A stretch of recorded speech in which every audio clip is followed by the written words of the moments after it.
নমস্কাৰ এই মুহূৰ্তত আহি পৰিছে খন্দিয়াৰ কেইবাটাও গুৰুত্বপূৰ্ণ খবৰ। আজি 5 আগষ্ট অসমৰ লগতে ভাৰতৰ বিভিন্ন প্ৰান্তৰ পৰা খন্দিয়াৰ কেইবাটাও খবৰ আহি পৰিছে। এই মুহূৰ্তত জনাই আছো এটা বিগ ব্ৰেকিং নিউজ। ভয়ংকৰ বানপানীৰ কাৰণ আৰু উৎস কি মুখ্যমন্ত্ৰীয়ে জনাব লাগিব। কিমান মানুহ মৰিলে দেশৰ প্ৰধানমন্ত্ৰী আমাৰ ওচৰলৈ আহিব। নিজৰ পেটৰ বিষ ঢাকিবলৈ বেলেগৰ খাদ্যৰ ওপৰত বদনাম দিবলৈ লাগিছে মুখ্যমন্ত্ৰীয়ে। এইদৰে সংবাদ মেল সম্বোধন কৰি এইদৰে মন্তব্য কৰিছে লুৰিণজ্যোতি গগৈয়ে। পৰৱৰ্তী খবৰটো হৈছে শান্তিপুৰৰ 18টা পৰিয়ালৰ ঘৰ সম্পূৰ্ণৰূপে নষ্ট হৈছে। আপোনালোকে ময়ূৰক কৈ দিব যে মই গোটেই সহায় কৰি দিম, যতে কয় তাতেই 18টা পৰিয়ালক ঠিকমতে বহাই দিম। মুখ্যমন্ত্ৰী হিমন্ত বিশ্ব শৰ্মাৰ মন্তব্য। বানত ঘৰ হেৰুৱা শান্তিপুৰৰ 18টা পৰিয়ালক পুনৰ সংস্থাপনৰ আশ্বাস দিছে মুখ্যমন্ত্ৰী হিমন্ত বিশ্ব শৰ্মাই। ইফালে মুখ্যমন্ত্ৰী হিমন্ত বিশ্ব শৰ্মাই কয় যে বানত মাৰ্কশ্বিট বা আন কাগজ পত্ৰ হেৰালে কোনো ফিজ নোলোৱাকৈ ডুপ্লিকেট দিয়া হ'ব। কিতাপ ইউনিফৰ্মকে ধৰি প্ৰয়োজনীয় সামগ্ৰীও যোগান ধৰা হ'ব। মুখ্যমন্ত্ৰী হিমন্ত বিশ্ব শৰ্মাৰ মন্তব্য। বানাক্ৰান্ত শিক্ষাৰ্থীৰ বাবে উচ্চতৰ মাধ্যমিকত 1000 ডিগ্ৰী 3000 আৰু স্নাতকোত্তৰ পৰ্যায়ত 5000কৈ সাহায্য মুকলি কৰা হ'ব বুলিও জানিবলৈ দিছে মুখ্যমন্ত্ৰীগৰাকীয়ে।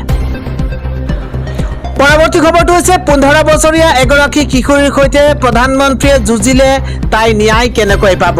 আপৰ নেতা সঞ্জয় সিঙৰ প্ৰশ্ন। কিশোৰীগৰাকীয়ে যৌন নিৰ্যাতনৰ ভাবুকি লাভ কৰাৰ অভিযোগ উত্থাপন কৰি সঞ্জয় সিঙে দেশৰ ন্যায়পালিকাত সামাজিক ন্যায়ৰ প্ৰতিনিধিত্বক লৈও প্ৰশ্ন তোলে। উচ্চ ন্যায়ালয় আৰু উচ্চতম ন্যায়ালয়ত SC, ST আৰু OBC সম্প্ৰদায়ৰ কিমানগৰাকী ন্যায়াধীশ আছে বুলিও প্ৰশ্ন কৰিছে আপৰ নেতাগৰাকীয়ে।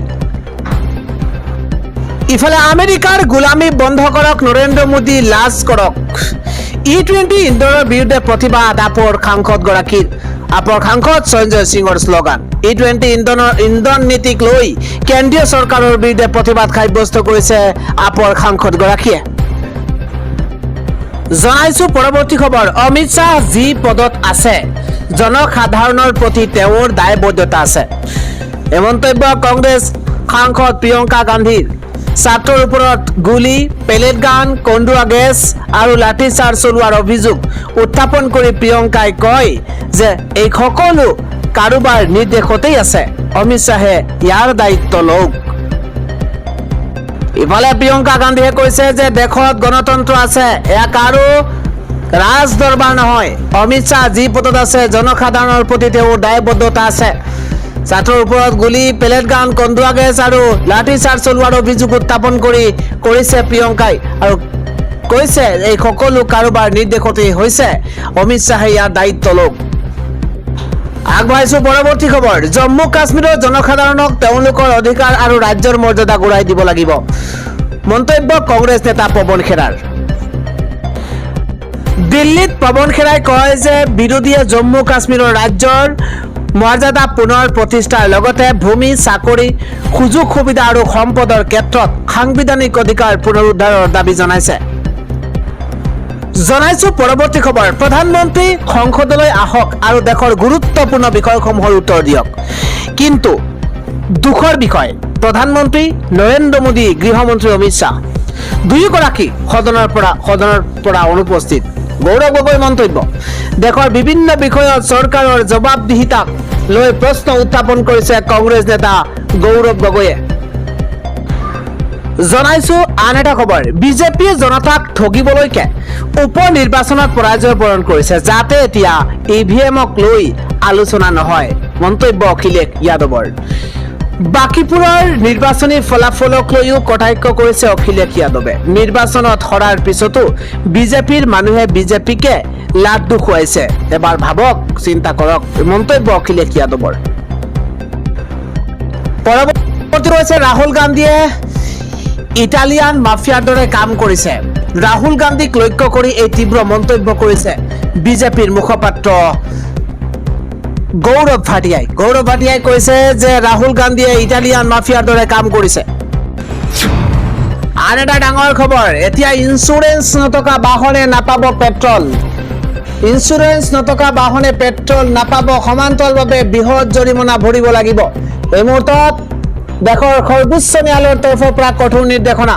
বিগ আপডেট এই মুহূৰ্তত জনাইছো, ইঞ্চুৰেঞ্চ নিদিয়া বাহনৰ গৰাকী এতিয়া বিপদ নিশ্চিত। বাহনৰ ইঞ্চুৰেঞ্চ নিদিলে পেট্ৰল পাম্পত নাপাব তেল। ইঞ্চুৰেঞ্চ নিদিয়া বাহনৰ গৰাকীয়ে ভৰিব লাগিব অত্যাধিক জৰিমনা। এটা ব্ৰেকিং নিউজ জনাইছো, বীমা পৰিশোধ নকৰা বাহনক লৈ কঠোৰ হৈ পৰিছে উচ্চতম ন্যায়ালয়। ইঞ্চুৰেঞ্চ অবিহনে চলি আছে দেশৰ 56% বাহন। বাহনৰ ইঞ্চুৰেঞ্চ পৰিশোধ নকৰাক লৈ ক্ষুণ্ণ হৈ পৰিছে দেশৰ উচ্চতম ন্যায়ালয়। কেমেৰা ই-চালানৰ জৰিয়তে বাহন চিনাক্ত কৰাৰ নিৰ্দেশনা। এটা বিগ আপডেট এই মুহূৰ্তত জনাইছো, বীমা নিদিয়া চালকৰ ঘৰে ঘৰে চালান প্ৰেৰণৰ নিৰ্দেশনা। ডাঙৰ খবৰ, দেশত থকা 30 কোটি বাহনৰ ভিতৰত 16 কোটিৰে নাই ইঞ্চুৰেঞ্চ। ৰাজপথত নাকা চেকিঙৰ জৰিয়তে ইঞ্চুৰেঞ্চ পৰীক্ষাৰ নিৰ্দেশনা আহি পৰিছে। প্ৰথমে পৰীক্ষামূলকভাৱে পেট্ৰল পাম্পত অনা হ'ব কঠোৰতা, আৰু তাৰ পাছতে ইঞ্চুৰেঞ্চ নথকাৰ বাবে দুৰ্ঘটনাৰ পিছতো দেশত গ্ৰাহকে নাপায় বীমা। দেশৰ জনতাৰ সুবিধাৰ বাবেই এই সিদ্ধান্ত গ্ৰহণ কৰিছে সৰ্বোচ্চ ন্যায়ালয়ে। ইঞ্চুৰেঞ্চ নিদিয়া বাহনৰ গৰাকী এতিয়া বিপদত পৰিব, নাপাব পেট্ৰল। জনাইছো পৰৱৰ্তী খবৰ, লাখ লাখ মুছলমানলৈ ভাল খবৰ, কিয়নো হজ যাত্ৰীয়ে পাব 35,000 টকাকৈ। এটা গুৰুত্বপূৰ্ণ খবৰ এই মুহূৰ্তত জনাইছো, লাখ লাখ মুছলমান ধৰ্মাৱলম্বী লোকসকলৰ বাবে এটা ভাল খবৰ আহি পৰিছে, কিয়নো প্ৰথমখন বাজেটতে মুছলমানৰ বাবে ডাঙৰ সিদ্ধান্ত লৈছে বিজয় থালাপতি চৰকাৰে। 35,000 টকাকৈ বৃদ্ধি পালে হজ যাত্ৰীৰ ৰাজ সাহায্য।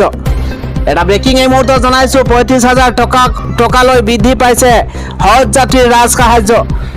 25,000 টকাৰ পৰা 35,000 টকালৈ বৃদ্ধি ৰাজ সাহায্য। ডাঙৰ খবৰ এই মুহূৰ্তত জনাইছো, প্ৰথমবাৰ হজ যাত্ৰা কৰা সকলে পাব এই সুবিধা। তামিলনাডুৰ ৰাজ্যিক হজ কমিটিয়ে কাৰ্যকৰী কৰিব এই আঁচনি। খ্ৰীষ্টান আৰু মুছলমানৰ কবৰস্থান নিৰ্মাণৰ বাবে 34 কোটি টকাৰ আবণ্টন। লাখ লাখ মুছলমান ধৰ্মাৱলম্বী লোকসকলৰ ভাল খবৰ আহি পৰিছে। আগবাঢ়িছো পৰৱৰ্তী খবৰ, CJPৰ সংগঠনৰ সম্প্ৰসাৰণ আৰু ভৱিষ্যতৰ কৌশলক লৈ হ'বলগীয়া আলোচনা সন্দৰ্ভত অভিজিৎ দীপকে মন্তব্য। অভিজিৎ দীপকে কৈছে, CJPৰ বৈঠকত E20 পেট্ৰল আৰু নিবনুৱা সমস্যাক লৈ আলোচনা হ'ব। আমি ৰাজনৈতিক দল গঠনৰ কথা চিন্তা কৰা নাই, আৰু এই সময়ত দেশৰ নতুন দলতকৈ শক্তিশালী গণ আন্দোলনৰ প্ৰয়োজন বুলি মন্তব্য অভিজিৎ দীপকেৰ। আগবাঢ়িছো পৰৱৰ্তী খবৰ, নিশালৈ হ'ব পাৰে ভয়ংকৰ পৰিস্থিতি। মধ্য অসমত এতিয়া বানৰ তাণ্ডৱ, বানপানী নোহোৱা অঞ্চলত হুৰাহুৰে সোমাইছে পানী। এটা বিগ আপডেট, নিশালৈ হ'ব পাৰে এক ভয়ংকৰ পৰিস্থিতি।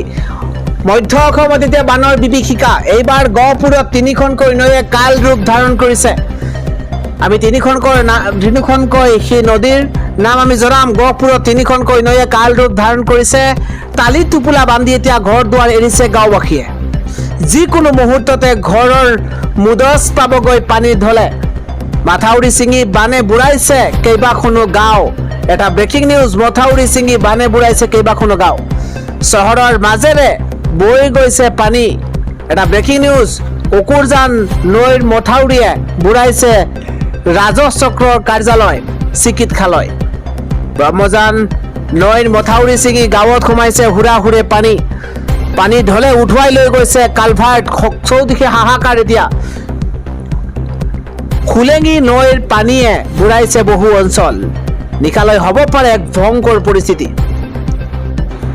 জনাইছো পৰৱৰ্তী খবৰ, E20 পেট্ৰল বিতৰ্কৰ সন্দৰ্ভত কেন্দ্ৰীয় মন্ত্ৰী নীতিন গাডকাৰীৰ সপক্ষে মুম্বাই হাইকোৰ্টৰ গুৰুত্বপূৰ্ণ ৰায়দান। নীতিন গাডকাৰী আৰু তেওঁৰ পৰিয়ালক E20 পেট্ৰল নীতিৰ পৰা আৰ্থিকভাৱে লাভৱান হোৱা বুলি দাবী কৰা সকলো ধৰণৰ ভুৱা তথা ডিফেক্ট ভিডিঅ' আৰু আপত্তিজনক পোষ্টসমূহ অতি সোনকালে আঁতৰাবলৈ ছ'চিয়েল মিডিয়া প্লেটফৰ্মসমূহক নিৰ্দেশ দিয়া হৈছে। আন এটা খবৰ হৈছে, শ্বেখ হাছিনাই আজি ঘটাব বিস্ফোৰণ, কিয়নো আতংকিত হৈ পৰিছে বাংলাদেশ চৰকাৰ। এটা ব্ৰেকিং নিউজ এই মুহূৰ্তত জনাইছো, আতংকিত হৈ পৰিছে বাংলাদেশ চৰকাৰ। দুবছৰৰ পাছত বাংলাদেশলৈ উভতিব পাৰে শ্বেখ হাছিনা। ভাৰতৰ পৰা আজি সংবাদমেল সম্বোধন কৰিব শ্বেখ হাছিনাই। ডাঙৰ খবৰ, হাছিনাৰ সংবাদমেলক লৈ ঢাকাত তীব্ৰ চাঞ্চল্য। ভাৰতক এই অনুষ্ঠানত নিষেধাজ্ঞা আৰোপ কৰিবলৈ বাংলাদেশৰ দাবী। ভাৰতে এয়া ব্যক্তিগত অনুষ্ঠান বুলি জনাইছে বাংলাদেশক। এটা ব্ৰেকিং এই মুহূৰ্তত জনাইছো, এই অনুষ্ঠানৰ সৈতে ভাৰত চৰকাৰৰ কোনো হাত নাই। 2024 চনৰ আগষ্ট মাহত বাংলাদেশত হৈছিল হিংসাত্মক প্ৰতিবাদ। এয়া দেশ এৰি ভাৰতলৈ পলাই আহিছিল হাছিনা আৰু বাংলাদেশৰ আদালতে ইতিমধ্যে হাছিনাক প্ৰদান কৰিছে শাস্তি, কিন্তু প্ৰত্যাৰ্পণৰ বাবে কোনো আইনী ব্যৱস্থা গ্ৰহণ কৰা নাই। নিজৰ স্থিতি সংবাদমেলৰ জৰিয়তে স্পষ্ট কৰিব পাৰে হাছিনাই। ভৱিষ্যতে বাংলাদেশলৈ ঘূৰি যাব বুলি ইংগিত হাছিনাৰ। সংবাদমেলত অংশ ল'ব হাছিনাৰ পুত্ৰ সাজিদ ৱাজেদ জয়ে। আতংকিত হৈ পৰিছে বাংলাদেশ চৰকাৰ। পৰৱৰ্তী খবৰটো আছে, ক্ষতি হৈছে বহুত। অসমৰ বিপদৰ সময়ত ভাৰত চৰকাৰ কাষত আছে। এটা ব্ৰেকিং নিউজ, এই দুখৰ সময়ত কেন্দ্ৰীয় চৰকাৰ অসমৰ ৰাইজৰ কাষত আছে। বানাক্ৰান্তক ক্ষতিপূৰণ প্ৰদানত কোনো আপোচ নকৰে কেন্দ্ৰীয় চৰকাৰে। এটা গুৰুত্বপূৰ্ণ খবৰ, প্ৰধানমন্ত্ৰী নৰেন্দ্ৰ মোদীৰ নিৰ্দেশত মই অসমত বানাক্ৰান্তৰ কাষলৈ আহিলো। প্ৰধানমন্ত্ৰী নৰেন্দ্ৰ মোদীৰ নিৰ্দেশত মই অসমত বানাক্ৰান্তৰ কাষলৈ আহিছো। এই বিপদৰ সময়ত মোদী চৰকাৰ অসমৰ লগত আছে। মোদী চৰকাৰ অসমৰ লগত আছে। এই বিপদৰ সময়ত আছে। আজি সন্ধিয়া বান পৰিস্থিতিক লৈ হ'ব বিস্তৃত আলোচনা। এটা ব্ৰেকিং নিউজ, অতি দ্ৰুতভাৱে বান পীড়িতলৈ সাহায্য সামগ্ৰী প্ৰেৰণৰ কাম চলি আছে। অতি দ্ৰুতভাৱে চলি আছে সেই কাম। ভাৰত চৰকাৰৰ তৰফৰ পৰা কৰিব লগা সকলো কাম আৰু ক্ষতিপূৰণ দিয়া হ'ব। বানাক্ৰান্তক পুনৰ সংস্থাপনৰ সকলো ব্যৱস্থা কৰিব চৰকাৰে। ক্ষতি হোৱা প্ৰতিটো বস্তুৰে ক্ষতিপূৰণ দিব কেন্দ্ৰই। ক্ষতি হোৱা প্ৰতিটো বস্তুৰ ক্ষতিপূৰণ দিব কেন্দ্ৰই। আৰ্থিক সাহায্যৰ লগতে সকলো ধৰণৰ সহায় কৰিব চৰকাৰে। উজনিৰ বান বিধ্বস্ত অঞ্চল পৰিদৰ্শন কৰি মন্তব্য কৰিছে JP নাড্ডাই।